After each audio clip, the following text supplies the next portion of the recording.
Hi folks, this is Danny at Bradley James Classics bringing you an absolutely beautiful car from 1970.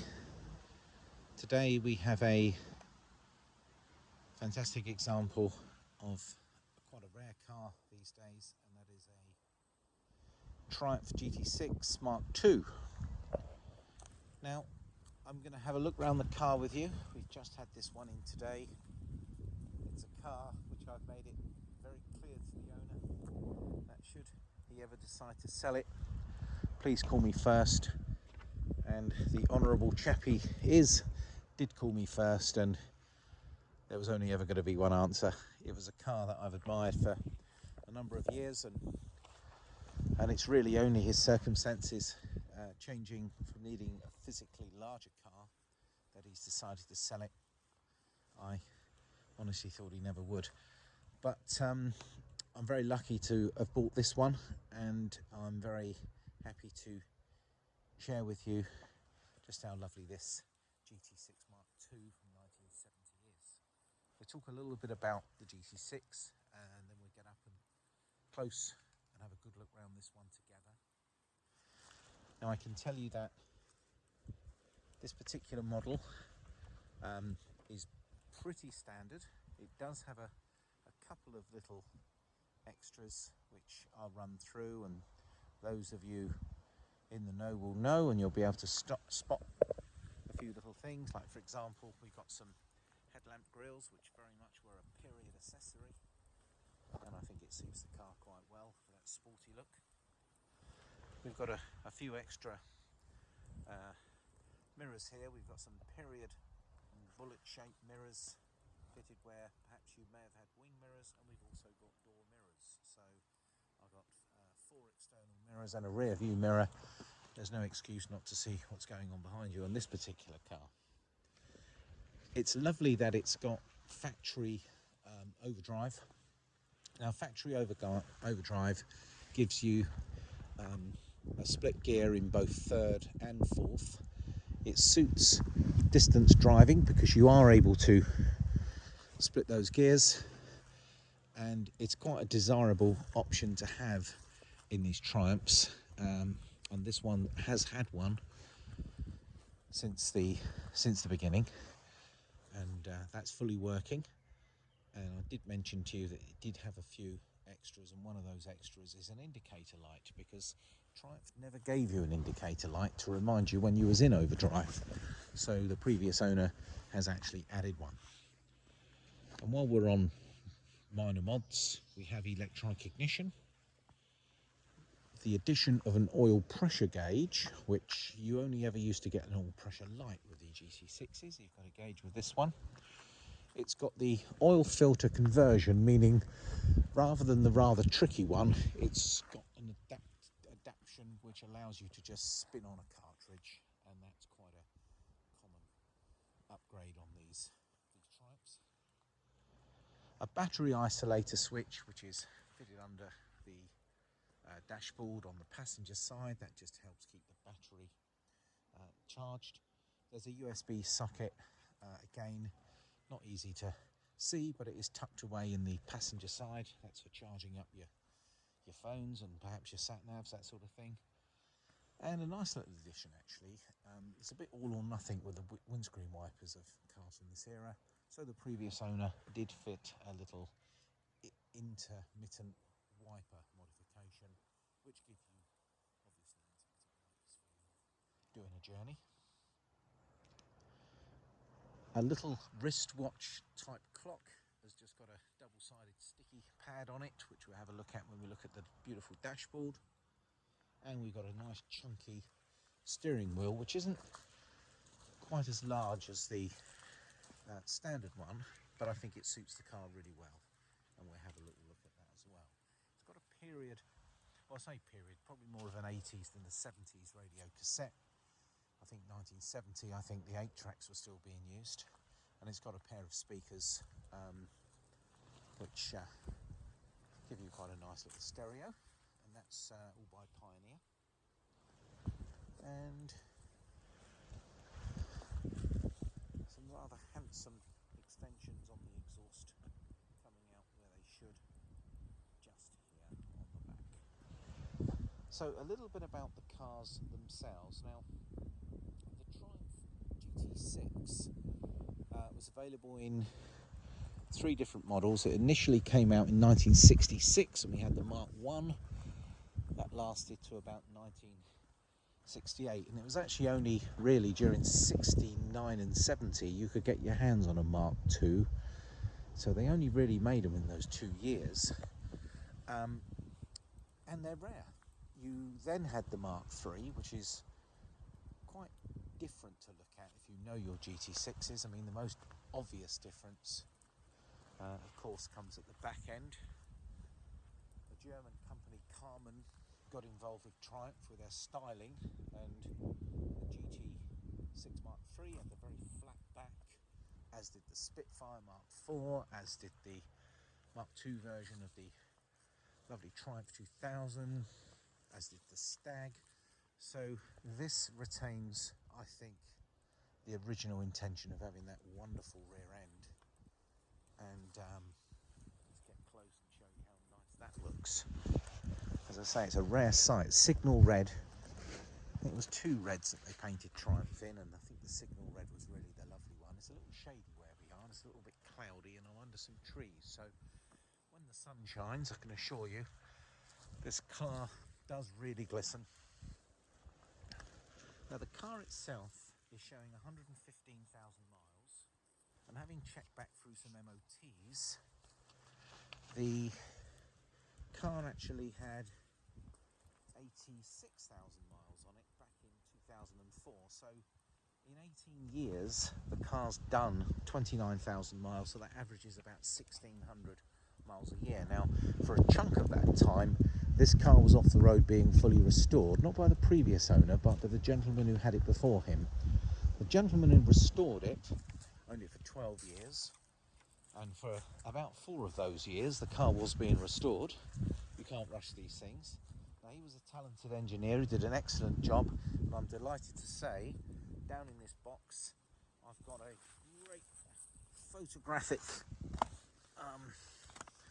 rendition of the car. There's the engine out, that's the chassis there, that's the car there. It's done a wonderful job of capturing the pictures and showing the restoration. Now you can see that file down there. Now that is, we've got a nice owner's manual in there, but in the original handbook actually, but we've also got a big bunch of receipts and invoices for work undertaken, and it's lovely to have that sort of evidence of work that's been carried out. Sometimes I'll just get a logbook, sometimes I get a lovely big chunky folder of information like that, and I'm lucky that we got a lot of information. So to recap,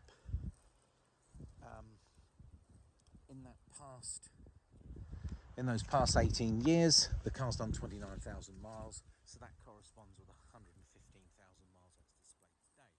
However, you will see in the restoration notes and the invoices, notes about the engine rebuild. So really, you're looking more like perhaps 29,000 miles since a rebuild, not the 115,000 the car is displaying today. The car does have a heritage certificate, which corresponds with the correct chassis number or commission number, and the engine number. It's still the original engine. And again, originality is quite important with cars, especially of this ilk. Now, it's worth mentioning a little bit about the history of the GT6, because I've mentioned to you that this one is a 1970 car, one of the 2 years that they created the car, and actually they did make some modifications which are very much worth having when it comes to handling, certainly. Now the big differences, I've just summarised really the difference between the Mark 1 and the Mark 2. The original car had 95 brake horsepower. It could do 106 miles an hour and 0 to 60. Took about 18 seconds. However, the new setup in the Mark II, the power increased to 104 brake horsepower. The car was able to get a bit closer to 110 miles an hour. The 0 to 60 came in 10 seconds. and the MPG went up to 25 miles to the gallon. So some significant updates really from the changes from the Mark 1 to the Mark 2. However, the big one was the and the rear suspension was the inverted wishbone suspension was introduced. And I think when you look back and you see these early reports, the handling at high speed on the early car could be a bit skittish. Therefore, the improvements in the Mark II were welcomed. We also had the introduction of what they call the rotor flex. Now really that's another word for using those rubber donuts on the back wheels to turn the wheels. Triumph referred to that system as rotor flex, so this car has that. That's something the Mark 1 didn't have. Cosmetic changes meant you had higher bumpers, you had the addition of these side vents, and those in the know could have a look at the nose cone, and then they could see that the bumper was a little higher on the Mark II. Now there's a possibility that could have had something to do with the American rules about cars needing higher bumpers. Now the big competition was with the MGB GT, and the GT6 was a faster car. In fact, when it was compared to other cars in that era, they were looking at cars like the Scimitar GTE, they were looking at the Triumph GT6 from the same stable, and they were looking at an MGB and one of these. In fact, in the box of history over there, there's a period, I think it's an auto car report from when the car was new, and it made those comparisons, and it was interesting to see that actually it was quite a high performance car in its day. And when we step back and you can see that silhouette, it was also had a nickname of the poor man's E-Type Jaguar. Now, because of classic car prices generally, especially for good ones, I'm afraid it's not going to be a poor man that's going to be buying this one, because if you had bought a GT6 and you'd kept it all those years, it would have proved to be quite a good investment, because early examples in excellent condition like this are starting to fetch some interesting money, and I think if you buy the right car, there's no reason why perhaps those prices could continue to rise. And it'd be nice to think that you could buy a car that potentially could go up in value, not down in value, like the modern cars that we buy today. So the total restoration is well documented. When I've looked through the notes today, I can see the reference to the rebuilt engine and the refreshed braking, steering, suspension system. In fact, there's a lovely photograph of the car just down to its chassis, because this is a body off Triumph, of course. That's all powder coated, and it's the same in a bright red, which was very nice with the engine sat in it, all painted. It looked lovely. Now the restoration occurred about 20 years ago, so I'm going to get up and close to the car, and I will point out any imperfections that I can find, but usually the good sign of a good restoration is that it will last, and that's exactly what's happened here. Absolutely bright and fresh to drive, a genuine pleasure. It goes really well.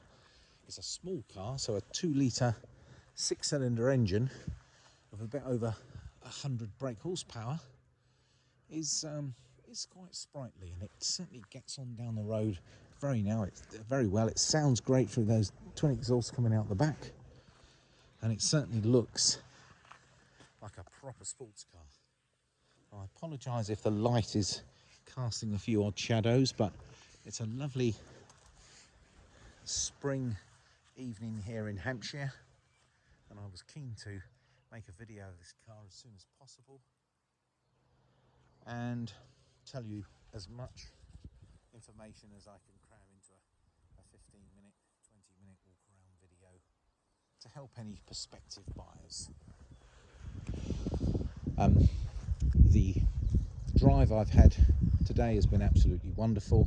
There's nothing quite like as you can see, we're in the open countryside here, and there's some lovely little roads that these little cars can really come alive in, and there's not a great deal of traffic around, and it's just a wonderful feeling driving an old car on these old roads that probably haven't changed in the 50 years, 52 years since this car was new itself. It's hard to believe that 52 years has passed, and here we are looking at Triumphs which all look very modern. I remember them when I was a lad.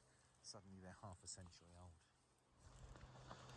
So a little thing about this particular car, you'll notice that it's sitting on these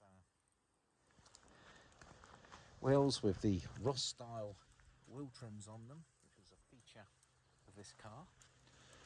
You sometimes rarely see them on wire wheels. That was a factory option. These have got the completely correct Ross styles. It would appear that this car has got what was called by Triumph the improvement package. Now the improvement package really was things like some knee pads in the dashboard, some reclining seats, no overriders at the rear. People have pointed out that shouldn't that windscreen panel be red like the rest of the car? No, part of the improvement package was actually for that to be black, as would the front grille down here be black. And it's little touches like that where it's kept its originality. Now the car itself has got disc brakes at the front. They're 7.9 inches and very effective, so you can stop this car quite well. It's all rock solid underneath. It's recently had an MOT test, despite the fact this car is now classed as a historic vehicle for MOT purposes as well as tax. However, this car has just literally within the last week had its MOT test. It's had MOTs, I think, for the last 5 or 6 years, but prior to that, after the restoration, the previous owner hadn't bothered. I think he felt as if he had rebuilt the car from the ground up and probably spent his money on maintenance and not MOTs. However, the next owner, who had the car for 8 years, yes, he did believe in the MOT test. So I'm going to get close up to the car. I'm going to whip that bonnet up so you can have a look at the engine, and I'm going to point out any observations or any imperfections that I'm seeing in this lovely old car. So let's start at the upside, and of course this bonnet is a one piece. We've got a couple of little, I'll open those now because I'm going to need those open for when I open it, and flip the front forward. Let's do that. Now the bonnet itself is in lovely condition. There's a distinct lack of stone chips on the front. The chrome is excellent. If I get down here, this front panel looks to be very good. Those overriders look great. This front wing, if I get up very closely here, I've got a little bit of an imperfection in the paint, but certainly nothing serious at all. This side panel is in excellent order. So is this panel at the bottom of the wing. The bonnet is in really nice shape. Can't see any scratches or dents or certainly any rust in that bonnet. This good paint, excellent roof. Down through these gutters, there's no sign of corrosion or any bubbling. This rear panel is in excellent order. As I get low on this rear wing, I come over and I look down the bottom of this door. Now the only area I've seen a bit of broken paint is just there. Door is lovely. Panel gaps are, well, I think for a British car of this era, I think they're what I expect to see. Nice and moist. As I look around the back of the car, the back panel is also in very good order, and I can't see any problems, any rust or corrosion down there. This rear tailgate, actually a pretty decent panel gap around there. It does sit a little high, but that's the sealing rubbers doing that. Let's pop that over there. For those of you who know, you get that little bit that moves, but that's good. good chrome, in fact excellent chrome on these little quarter bumpers and the rear lights. All the badges are all correct and look great. Great paintwork. This rear panel, excellent condition. Some tyres on the back, all in good condition. Great under here, and this rear panel. Got a little bit of grazing on this door where it's probably opened onto something, but the door itself is excellent. And similarly, like the other side, I've just got one little crack in the paint here. I have to bend down to see it.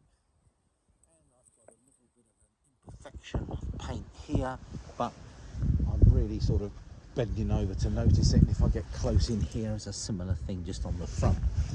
Now, I can probably count on one hand anywhere where I can see any real paint imperfections. But I did get up very close to see those. The car does present extremely well. Now, with just the one hand, I'm going to try and open this bonnet on my own, which I usually can do. I've had a bit of practice on these cars.